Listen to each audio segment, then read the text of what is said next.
Okay, sa Lord, sige po tayo magsabay-sabay na magbasa po sa aklat po ng Roma 8:12 hanggang 13. In the count of 3. 1, 2, 3.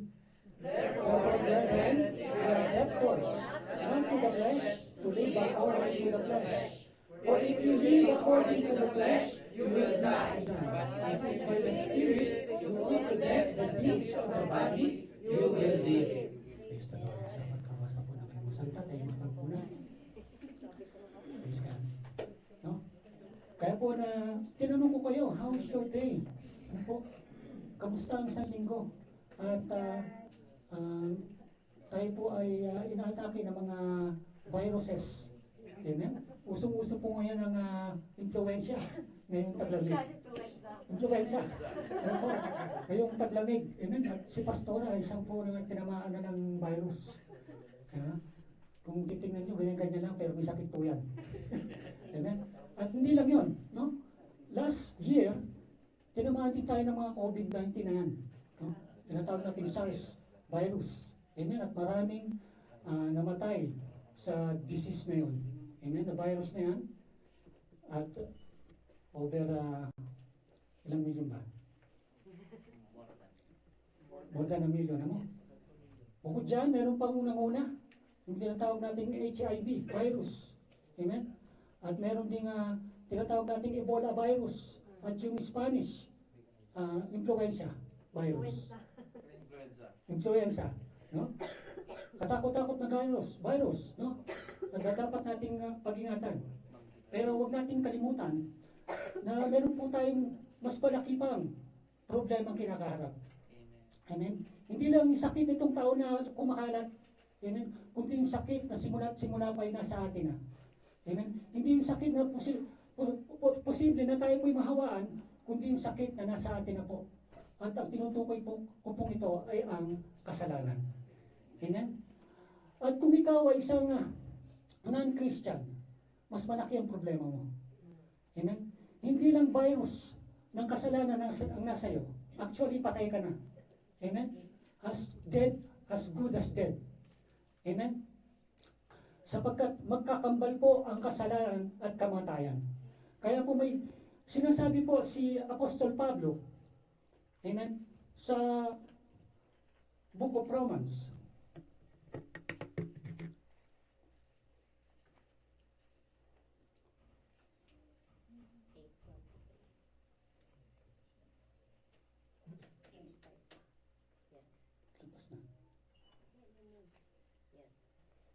A2. No? Sabi niya, for the law of the Spirit of life is Christ Jesus has made me free from the law of sin and death. Amen? Kung ikaw ay nasa kasalanan, those who live according to the flesh, sabi niya, those who set their minds on the flesh, sa 8:5. Amen? Kamatayan ang kasalukuyang kalagayan mo, no? At kahinatnan mo. Amen? At wala ka na sa isang hospital ward. Sabi doon sa 6:4, to be carnally minded is death. But to be spiritually minded is life and peace. Amen? Wala ka na sa hospital ward ng ICU, nasa morgue ka na. Amen? Pero kung ikaw ay na kay Kristo, na siyang pinadala ng Diyos para mamatay at atulan for our substitute, no? Sabi po sa 3, for what the law could not do in that it was weak through the flesh, God did the sending of His own Son in the likeness of sinful flesh. On account of sin, He condemned sin in the flesh. Amen?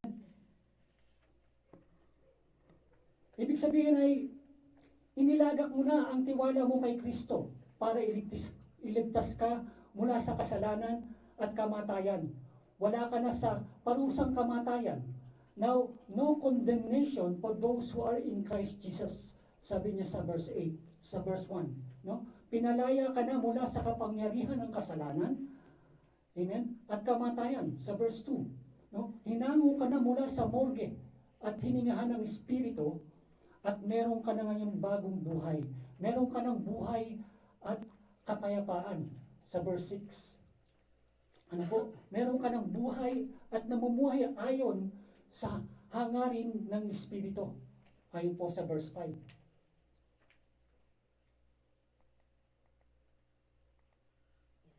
Amen?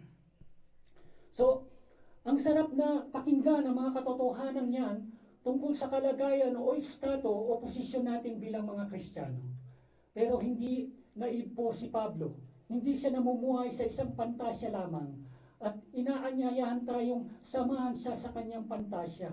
Bagamat totoo po na ang mga ito, alam po ni Pablo na meron pa rin tayong problemang kinakaharap na po sa araw-araw kahit na solusyonan na ng Diyos ang pinakamalaking problema natin sa relasyon sa Kanya. Nakakapit pa rin sa puso natin yung virus, no? Yung virus ng kasalanan.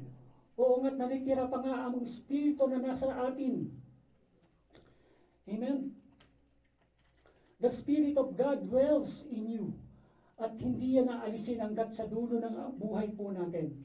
Pero meron din kasalanan, the flesh, ang nakatira pa rin sa katawan natin. Ito yung sinasabi ni Pablo na sa previous verse na sin dwells within me. Sin dwells within me. Yan sa chapter 7 po, 17, 20, and 23. No? Sin that dwells in my members. No? Gusto nating sundin ang kalooban ng Diyos. Gusto nating gawin ang hangarin ng Espiritu, pero dahil sa kasalanan na nasa atin pa, sinusunod pa rin natin ang makasariling hangarin natin. Meron pong awayan, merong labanan, merong digmaan, waging war within us. Ang sabi po sa 23. Amen? Inside of us, flesh versus spirit. Magkalaban po ang ito. Hindi po sila magkakampi. Hindi sila kailangan magkasundo kahit nasa isang tirahan. These are opposite to each other. Sabi po sa Galatians 5:17. Ito rin yung tinutukoy ni Pedro sa passion of the flesh.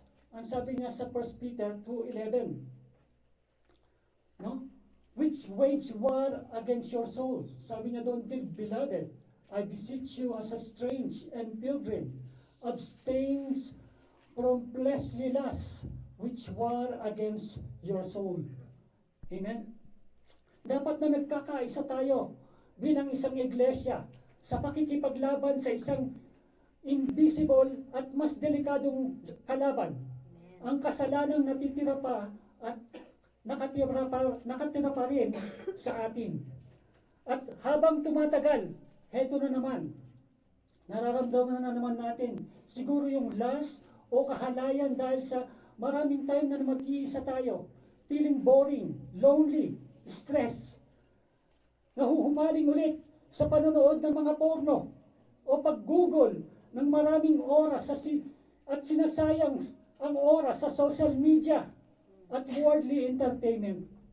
O maybe ilan naman sa inyo ay nag-i-struggle ulit sa galit o sa forgiveness dahil sa dami ng time nyo, no, na mag-asawa o magkakapatid na magkakasama sa bahay. O kaya naman ay yung pride o feeling na you are better than other people. O mas morally superior kaysa sa mga nababalitaan mong mga kapagpakan ng mga personality sa government. Amen? O baka katamaran, o baka katakawan, o baka kawalan ng pakikialam o empathy sa mga kaguluhan na nangyayari sa ating paligid. Amen? Ano man yon, hindi natin pwedeng sabihin na pagtagumpayan na natin ang lahat ng kasalanan. Ebidensya ng natitira pang pride and self-righteousness sa ating heart, sa ating mga puso. Ang sabi ni Pablo, na huwag mong isiping matatag at nakatayo ka pa at baka mabuwal ka. 1 Corinthians 10:12. Amen? Hindi mo pwedeng sabihin tapos na ang laban. Hindi pa nagtothrow ng tawal ang kalaban. Hindi pa nag-wave ng white flag. Hindi pa yan sumusuko. Totoong justified na tayo. Yung hatol sa atin ng Diyos na not guilty at righteous in Christ ay nasa atin na. Pero there's no more condemnation, yes. Pero yung sanctification, progressive po yan. Nagpapatuloy. Hindi pa po tayo tapos. Hanggat may natitira pang kasalanan sa atin, masasabi mo bang wala ka ng kasalanan? Hanggat meron pang bahagi sa puso mo at karakter natin na di pa lubusang katulad ni Kristo, masasabi mo bang you are 100% like Christ? Amen? So, kailangan mo ring lumaban. Ano po? Wartime mentality ang kailangan natin. Ang galing mag-relax-relax ngayon, di po ba? At nakakalimutan natin merong gera. So, ang prayer ko po sa bawat isa ay magsilbing paggising sa inyo ang tekstong ito. Pag-aralan po natin, no? At para naman sa iba sa inyo, na damang-dama ninyo ang gera sa puso ninyo, at pagod na kayo, na parang sukong-suko na at bumabagsak na kayo sa tukso, nasubsob sa laki ng kasalanang nagawa nyo, at feeling mo tuluyan ka ng loser, defeated ng kasalanan, may this serve as a good word of encouragement sa iyo para bumangon ulit at magpatuloy sa labang ito. 2 verse lang po.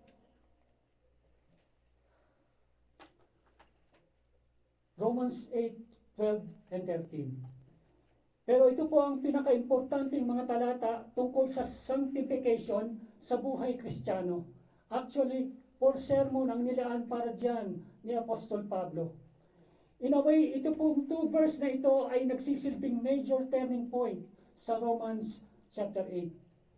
Bago po natin basahin yan, pansinin po muna natin kung paano niya pinasimulan yung verse 12.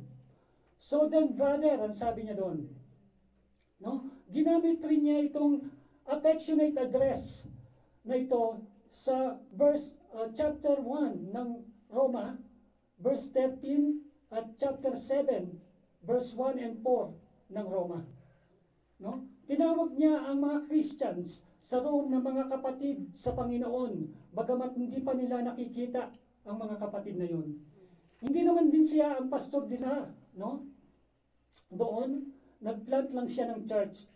Pero naging malapit sa puso niya ang mga kapatid dahil sa Panginoon. Concerned si Pablo hindi lamang para sa maturuan sila ng mga dapat nilang malaman, kundi para magbayad sila magabayan sila kung paano dapat mamuhay. Paalala ito sa atin kung babasahin natin ang Book of Romans, hindi lang ito basta isang theological masterpiece, kundi isang pastoral ministerial letter. Hindi lang puro doktrina. Nagpa-practical din o napaka-practical din, lalo na pagdating sa chapter 12. The doctrine is practical and relevant sa buhay po ng mga Kristiyano.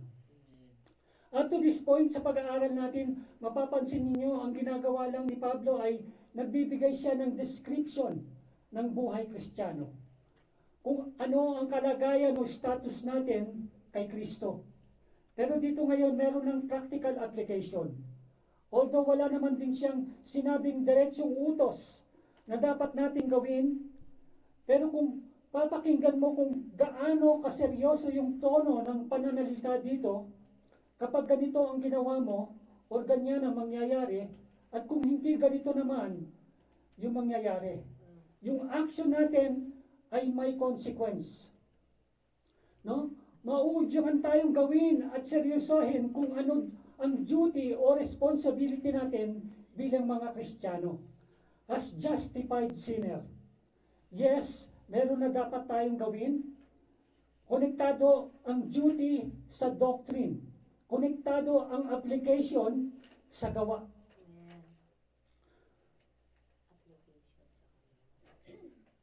And application sa theology. Konektado ang mga dapat nating gawin sa natapos nating ginawa o sa natapos ng ginawa ni Kristo para sa atin. Konektado ang sanctification at justification. Hindi pwedeng paghiwalayin. Kaya ang bungad ni Pablo, so then, literally sa Tagalog po, kaya nga dahil dito, redundant, for emphasis, na itong conclusion ng mga sabi niya sa verse 11, or verse 1 to 11, ay hindi optional, but absolutely necessary. Kung paano masaya ang puso natin sa pakikipagniig ng mga assurance na meron tayo because of the work of the Father, the Son, and the Holy Spirit, ganun din dapat ang damdamin natin kapag pinapaalalahanan sa atin ang mga obligasyon natin sa buhay Kristiyano. So pakinggan po natin ang salita ng Diyos para sa atin ito ngayon. Ang sabi doon, so then, brother and sisters, we are debtors or under obligation, not to the flesh, to live according to the flesh, for if you live according to the flesh, you will die. But if by the Spirit you put to death the deeds of the body, you will live. Kaya nga mga kapatid, wala tayong pananagutan sa makasalanang pagkatao natin para mamuhay ayon sa makasalanang pagkatao.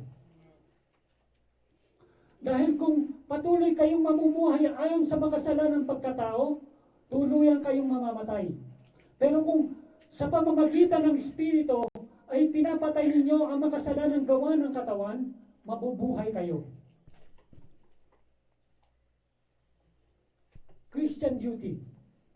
Pinapaalala dito ni Pablo na oo nga, pinalaya na tayo mula sa kapangyarihan ng kasalanan at kamatayan, the law of sin and death, nananatili meron tayong obligasyon o pananagutan. Pero merong malaking pagbabago. Ang sabi niya, we are debtors. Yung salitang ito literally ay tumutukoy sa isang tao na may pinagkakautangan na pera. No? Sa iba. Pero bilang pagsasalarawan o metaphor, it means to be under obligation to something or someone. Kaya salin sa MMB ay may pananagutan. Ginamit ito ni Pablo sa Roma chapter 1 verse 14. Ano po? Para sabihin sa kanila yung nararamdaman niya na meron siyang dapat gawin. No? I am under obligation para i-preach ang gospel sa lahat ng uri ng tao. Dito naman nasaan daw ang pananagutan natin? Not to the flesh. Wala na sa makasalanang pagkatao natin. Our old sinful nature. Ito nga ang dahilan kung bakit di tayo makasunod sa utos ng Diyos. No?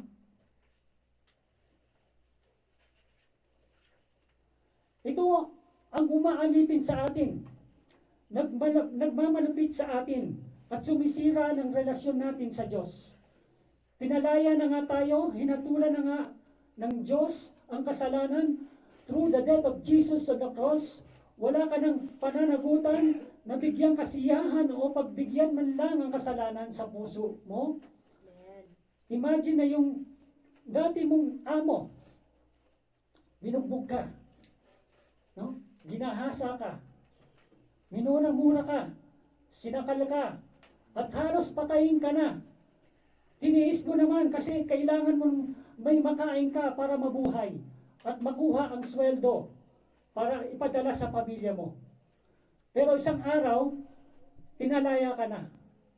Meron ka pa bang kailangan o nararamdamang pananagutan sa dati mong amo? At iisipin mong kailangan mo siyang balikan, kamustahin, at ipagluto, pagsilbihan at bigyang kasiyahan? Hindi na po. No, no, no, no, no. Meron ka ng bagong buhay, bagong layunin sa buhay. Not to live according to the flesh, kung bago ka ng kung bago na ang amo mo, bago na rin ang paglilingkuran mo. Amen. You are no longer in the flesh. In Christ ka na. In the Spirit ka na. Amen. Para ka na sa Diyos. So, positively, hindi man ito sinabi ni Pablo, ito rin ang gusto niyang tukuyin. Ang pananagutan natin ay nasa Diyos na. Para mamuhay tayo to please God, to serve Christ, our new Master. Para sundin ang hangarin at naisin ng Espiritong nasa atin. Pinalaya ka na. So live as people who are free, not free in sin, but free to please your God as your Savior. Malinaw na bilang mga Kristiyano, meron pa rin tayong duty and responsibility kung paano mamuhay para nagpapakita ng realidad at ganda ng buhay na tumanggap ng kaligtasan mula sa Diyos.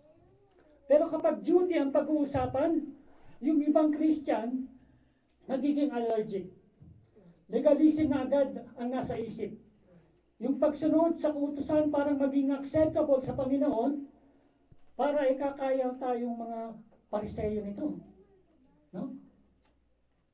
We are serving the grace alone through faith. Tama naman po.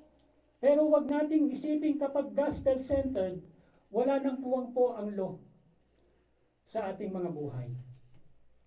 Pinalaya na tayo sa parusa dulot ng pagsuway sa kautusan, hindi sa obligasyon nating masunod sa utos ng Diyos. Ang obligasyon natin bilang mga Kristiyano ay hindi anti-grace. There is no such thing as duty-free Christian. No? Iba nga lang ang motivation and source of power kumpara sa mga legalistic. No? Ginagawa natin ang obligasyon natin hindi para mabago ang hatol o pagtingin natin sa Diyos. Hindi para ibaling ang puso niya para sa atin. Ginagawa natin ang mga ito dahil wala ng kahatulan sa sinumang na kay Kristo. Dahil pinalaya na tayo. Dahil ang puso ng Diyos ay nasa atin. Ay nakabilang na at hindi na magbabago ito. Ang kanyang pagtanggap at pagmamahal sa atin ay nandito na. Ay nasa kanya na rin. Amen? Living in sin leads to death. At kung iisipin mo dahil diyan, because of the gospel, because of our secured, justified status in Christ, ay pwede mo nang gawin ang lahat ng gusto mong gawin at magpatuloy sa kasalanan. Delikado yan, kapatid. Pakinggan mo ang warning ni Pablo. At ito po ang dahilan na binanggit niya sa chapter 13. Ang bugan niya, or ito ang magiging resulta. Nakakatakot na bunga kung ikaw ay mamumuhay na ang sinusunod ay ang mga kasalanang hangarin mo at nasisihan ka pa. Amen?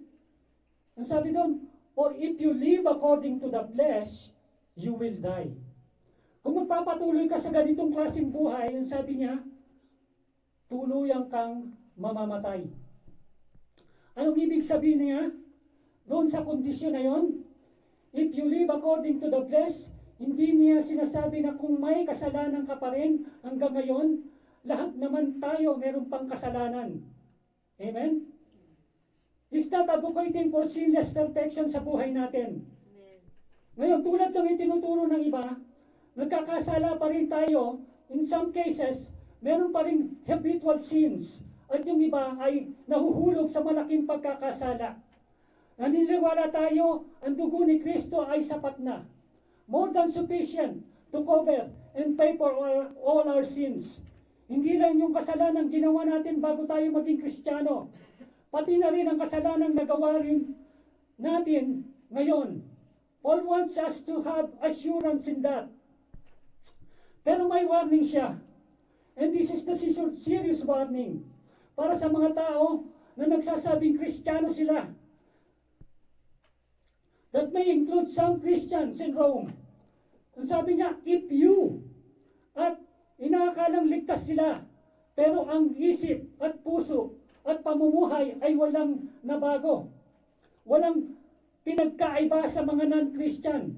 Patuloy na nasisiyahan sa buhay nila na nagtatampisaw sa putik ng kasalanan, naglalaro ng apoy, at sa pag-practice nila ng Christian religion ay nagpapakita ng patuloy ng pagtitiwala sa sariling gawa, ni walang ebidensya ng pagbabago. Kung meron man, panlabas lang, pangpakita at tao lamang, walang senyalis na lumalaban sa kasalanan. Hindi na nababagabag sa mga kasalanang skandalous sa sarili man nila o sa ibang tao. Kung ganito po ang buhay natin, kung ganito ka ang kagalagayan mo ngayon, this warning is for you. You will die, ang sabi niya. Hindi ito isang paboritong sinasabi natin na, hala, lagot ka. Hala, patay ka na. This is for more serious. Mas seryoso pa kaysa sa isang coronavirus. Kung natatakot kang lumabas at baka mahawak at magkasakit, o in some cases ay mamatay, may tapat mo itong katakutan. No? Kung ang virus na yan ay may death rate of 2 to 5%, mas taas pa sa 10, sa ibang bansa, ano po, ang pagpapatuloy sa kasalanan ay may death rate po na 100%. Don't take chances to sin, mga kapatid. Hindi ito isang laro. Hindi ito isang sugan na pwede kang manalo o matalo. This is a lose and lose situation. Walang panalo sa kasalanan. Lugi ka, patay ka. You are about to die. Hindi lang pisikal na kamatayan ang tinutukoy dito, kasi lahat naman tayo ay mamamatay. Amen? Ito rin yung tinutukoy niya na to set the mind on flesh is death. Sa verse 6.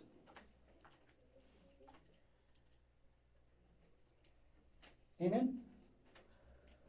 O ang pagkakahiwalay sa Diyos, walang hanggang parusa ng Diyos sa impyerno. At kung alam mo lang kung gaano kahirap at kasakit yan, you will take the warning of Paul for more seriously. Kasing seryoso yan ang sinasabi ni Kristo tungkol sa wartime mentality na dapat meron tayo sa paglaban sa kasalanan. Dahil kung hindi, huwag mo sabihin hindi ka man lang pumatay ng tao. Pero kung galit ka sa puso mo, ang pinokontrol mo sa buhay mo, no? Nasabi po sa Matthew 5:22, ngunit sinasabi ko naman sa inyo, ang sinumang napupuot sa kanyang kapatid ay mananagot sa hukuman. Ang humahamak sa kanyang kapatid ay mananagot sa sinatrid. At sinumang magsabi sa kanyang kapatid, ulol ka, ay manganganib na maparusahan sa apoy ng impyerno. Huwag mong sabihin hanggang tingin ka lang. Ano po? At no big deal yan. Really? Ang sino man tumingin sa isang babae, sabi po sa Matthew chapter 5 verse 38 to 28 to 30, ngunit sinasabi ko sa inyo, ang sino mang tumingin sa isang babae nang may mahalay na pagnanasa ay nangangalunya sa babaeng iyon sa kanyang puso.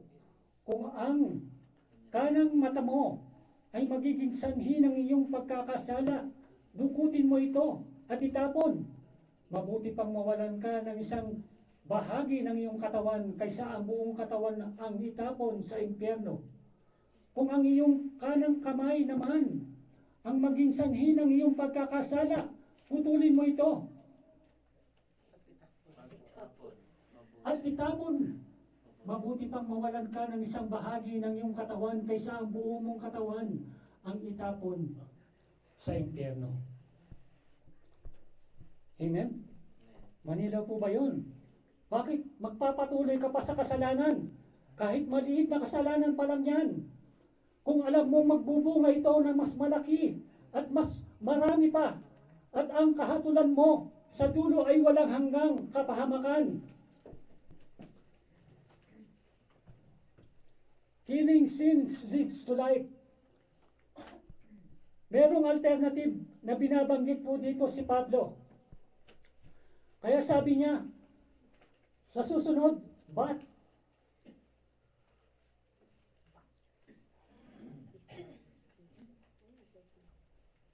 or for. Sa ibang salin, but kung ang nagpapatuloy sa kasalanan ay mauwi sa walang hanggang kamatayan, ang pagpapatuloy sa paglaban at pagpatay sa kasalanan ay mauwi sa walang hanggang buhay. Notice ang irony of what Paul was saying. Yung akala nating way of life, yung pala ang death. No? Yung para ka bang mabuhay, merong kailangang patayin. Hindi ibig sabihin nito na hindi sapat ang kamatayan ni Kristo to give us eternal life. That will be a denial of the gospel of grace. Hindi ibig sabihin na sa gawa natin nakasalalay ang kaligtasan at buhay na walang hanggan. Ipinapakita dito ni Pablo na yung gospel of grace na yan ay may transforming power para labanan ang kasalanan. At tuluyan tayong masanay na mamuhay sa kabanalan. Ang patuloy na pakikipagdigma natin sa kasalanan ay kasama sa paraan at instrumento ng Diyos para sa atin na mga naligtas na. Kung walang ganitong pakikipaglaban, peke at pakitang tao lang ang sinasabi mong Kristiyano ka at ligtas ka. Pero kung Kristiyano ka, bahagi ka ng kaligtasang tinanggap natin yung sanctification. And in just a few words, ipinapakita sa atin ni Pablo that what sanctification looks like.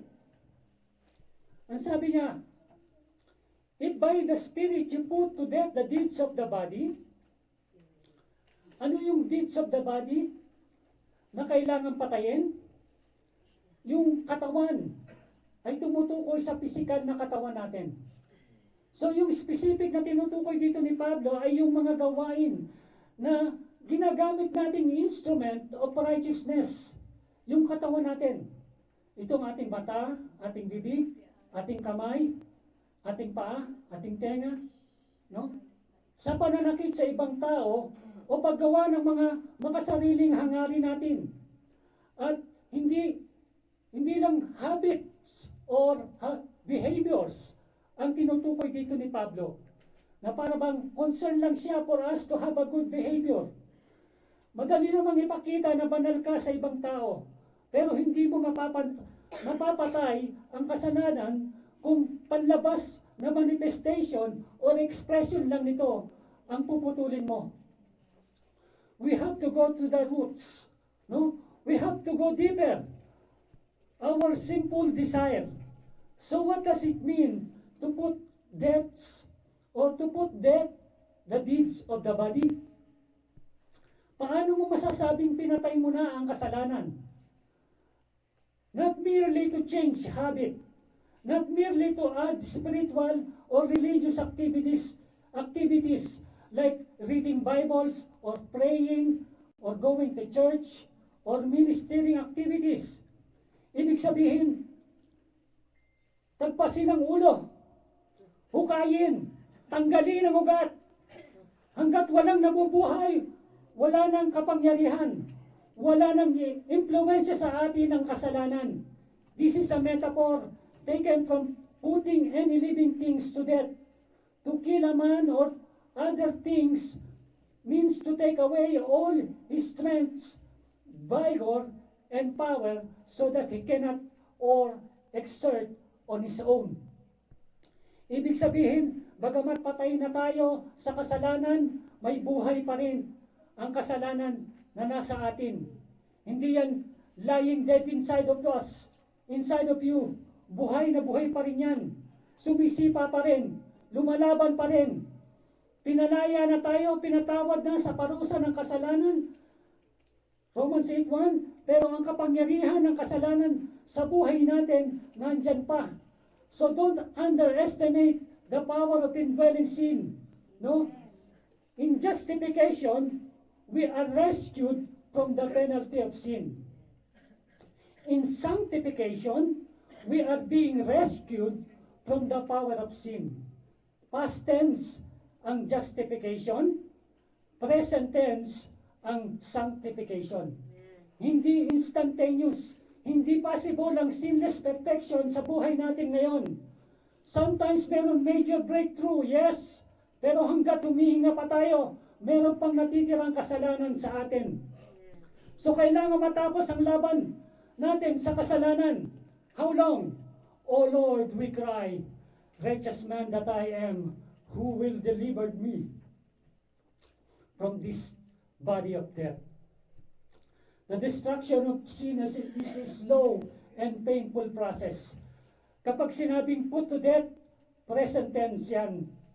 Continuous, daily battle. Hindi yan parang isang monster na nasa harapan mo kapag pinugutan mo ng ulo, patay na. Hindi lang patayin ang kasalanan, kundi magpatuloy sa pagpatay sa kasalanan. Pagising natin sa umaga, simulan na ang laban. Hanggang sa pagtulog sa gabi, sa simula ng buhay Kristiyano hanggang sa huling hininga ng laban natin, lalaban tayo non-stop. Don't expect that any point of our Christian life na pwede mo nang sabihin na tapos na ang laban. Be watchful. Be on your guard. Don't be caught off guard by the enemy.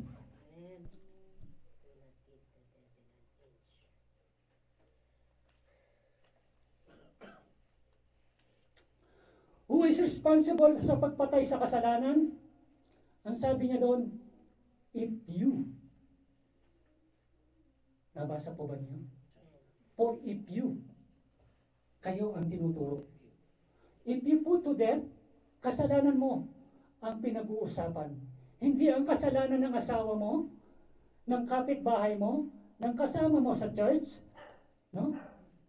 Nang nabalitaan mo na presidente sa Pilipinas, basura mo ito, linisin mo.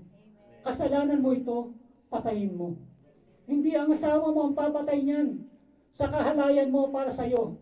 Hindi ang pastor mo ang papatay sa addiction mo. Hindi ang presidente ng solusyon sa problema mo na nasa puso mo. This is personal. This is individual. At yung sinasabi ng you na yon ay ikaw na Kristiyano. Hindi yung mga non-Christians. This duty is prescribed to you. You Christian. Kung non-Christian ang papatayin sa kasalanan, imposible. They cannot submit to God's law. Wala silang kapasidad to please God.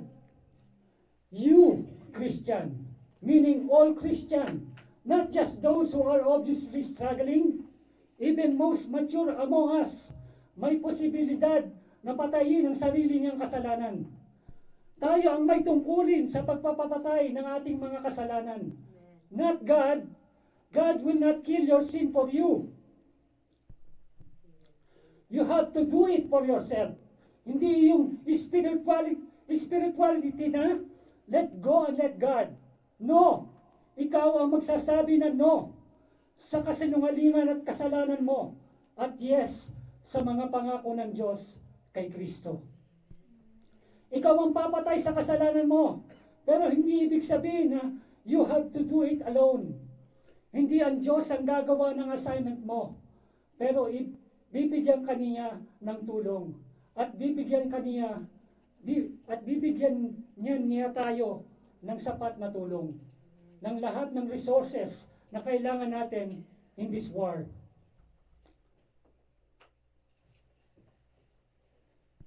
Amen? We have a great power We have a great responsibility. Ang sabi nga ni Uncle ni Spider-Man, meron tayong great responsibility. Tiyakin ng Diyos na we have great power to accomplish that humanly impossible task, killing that monster inside of you. Paano natin ngayon mapapatay ang kasalanan? If by the Spirit you put to death, ang sabi niya, meaning parang hindi yan practical o concrete. Mas madali yan kung yung mga usong advice o advice ngayon na how to do or mga DIY. Ano po? Pero sabi ni Pablo na ito ang paraan. By the Spirit. This is the only way. Not penitence, hindi pagpepenitensya. Not by covering your sins with religious activities. Not merely reading your Bible or praying every day. Though spiritual yan, yes, we need it. No? Not an step that we should perform. Yes, we are responsible. At may mga dapat tayong gawin. But this is not merely external. Tulad ng problema sa porno. Putulin mo ang internet, itapon ang gadget, tapos na ba? Pag tinapon mo na yung mobile mo, wala nang problema? Hindi po. Putulin mo yung internet at itapon ang gadget, hindi po matatapos. Pero yung kahalayan sa puso at isip mo, nandiyan pa rin. Hindi maaalis yan. Malaki ang problema natin sa kasalanan. Kailangan malaking solusyon. Powerful ang kasalanan na nasa atin. Kailangan natin ang mas powerful na nasa sa atin. All other ways of mortifying sin are useless. All other help leave us helpless. It must be done by the Spirit. Quote by John Owen. Paano natin gagawin yon? How do we kill sin by the Spirit? Mukhang isang sermon pa ito na mapakahaba. Hindi natin ito matatapos. But for now, kailangan po nating alalahanin na kung ano ang ginawa ng Panginoong Diyos para sa atin through the Holy Spirit. So how do we kill the sin? By the Spirit. Number 1, kill your sin by remembering the past grace. Amen? Sa pamamagitan ng gawa ni Kristo sa krus, pinalaya ka na ng kapangyarihan ng Espiritu. Sa kapangyarihan ng kasalanan, Romans 8:2, we preach the gospel to ourselves. Kung paano nagsakripisyo ang Panginoong Diyos doon sa krus ng Kalbaryo, alalahanin mo palagi, pagka ikaw ay nagkakasala, tingnan mo ang krus and preach this gospel to you. Secondly, kill your sin with the means of present grace. Amen? We pursue holiness. Spiritual disciplines are crucial. We walk according to the flesh. Sabi po sa Romans 8:4. We set our minds on the things of the Spirit. Ang sabi naman po sa Romans 8:5. You are in the Spirit. Romans 8:9. The Spirit dwells in you. Romans 8:11. We are led by the Spirit. Romans 8:14. Practically, that is why spirituality is needed. Disciplines are crucial. Ano po? Like Bible reading, listening to expositional preaching.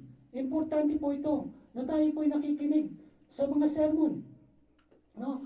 Para ang Espiritu ang siyang nagpapaalala sa atin ng katotohanan dahil ang puso natin ay paniwalang paniwala sa mga kasinungalingan at scam ng kasalanan. That is why we give ourselves to prayer. Kailangan tayong manalangin. Ano po? Humiling tayo sa Holy Spirit na tulungan tayo. That is why Christian fellowship is crucial. Importante tayo po ay nagagathering. Tulad nito. Minsan, nababalitaan natin, wala yung kapatid, absent. Ano nangyari? Tatanong natin. Hindi natin alam kung anong pangyayari sa buhay niya. Siguro, lumadanas na naman ang pagsubok. Amen? Ng mga kasalanan. So, it is important that we are gathered, in the gathering of the Lord. Amen? Nakikipag-isa tayo sa mga kapatid natin kay Kristo sa church, the temple of the Spirit, corporately. Amen? That is why we long together again with God's people. And number 3, kill your sin by faith in future grace. Amen? We pursue holiness. If not, we will not see the Lord. Ang Espiritu na nasa atin ang magbibigay ng buhay sa atin. At balang araw ay tatapos na sa kasalanang natitira pa sa atin. Ang sabi po sa Romans 8:11. That is why merong promise na resulta na nakakabit na pundasyon ng pagpatay sa kasalanan. Ang sabi doon, if by the Spirit you put to death the deeds of the body, you will live. Yun yung pangako sa atin. We will live if we will put to death, the deeds of the body. Tinatanaw natin ang katuparan ng mga pangako ng Diyos sa atin in the future ay higit na mas mainam kaysa temporal and fleeting pleasure of sin. Blessed are the pure in heart, for they shall see God. Matthew 5:8. We pursue holiness, kasi kung wala tayong ganitong holiness, we will not see the Lord. We sing the psalmist in the presence of in your presence there is fullness of joy. At your right hand are pleasure forevermore. Psalms 16:11. So bilang konklusyon, mga kapatid, kung ang pagpatay sa kasalanan ay by the Spirit, if you are not a Christian, wala kang sandata para labanan ang kasalanan. Sa halip na magsumikap ka sa laban na yan, sa sarili mo, useless effort po. Humingi ka ng tawad sa Diyos sa lahat ng kasalanan mo. Sumampalataya ka bilang sa Panginoon na bilang iyong Panginoon at tagapagligtas at papatawarin ka niya. Papalayain ka niya sa pagkakaalipin sa kasalanan. Bibigyan ka niya ng kapangyarihan labanan ng kasalanan. At kung ikaw naman ay isang Kristiyano na, this is for the Christian. Pero sa tingin mo ay matured and victorious ka na sa iyong Christian life, mag-ingat ka na ibagsak ka ng pride and self-sufficiency and self-righteousness na obviously ay nasa puso mo pa. Hindi yung maturity mo o ang laki ng ministry mo o ang past achievement mo o victories mo o over-temptation ang sandata mo. Ang sandata mo ay ang Holy Spirit. Ang Holy Spirit ang kailangan mo. Sa mga kapatid ko na nakikibaka pa rin sa mga kasalanang paulit-ulit o kasalanang naulit na naman, na akala mo ay matagal mo nang napagtagumpayan, o we feel the power of lust, of pride, of unbelief, of selfishness sa heart natin. Huwag kang sumuko. Huwag tayong susuko. Walang tigil ang kalaban. Huwag tayong titigil sa pakikipaglaban. Matindi ang kalaban. Ang kalaban, huwag mong maliitin. Huwag ka rin namang panghinaan ng loob. Ang Espiritu na natitira sa iyo ay higit na mas makapangyarihan. Infinitely more powerful kaysa sa kasalanang natitira pa sa puso mo. Your victory is sure. Bakit ka maduduwag na lumaban kung sigurado na ang tagumpay mo? Amen. Ang matalo lang sa labang ito ay ang taong lumalaban. Ang hindi lumalaban. Amen? So kapatid, lumaban tayo. Fight the good fight of faith. Tayo pong lahat ay tumayo.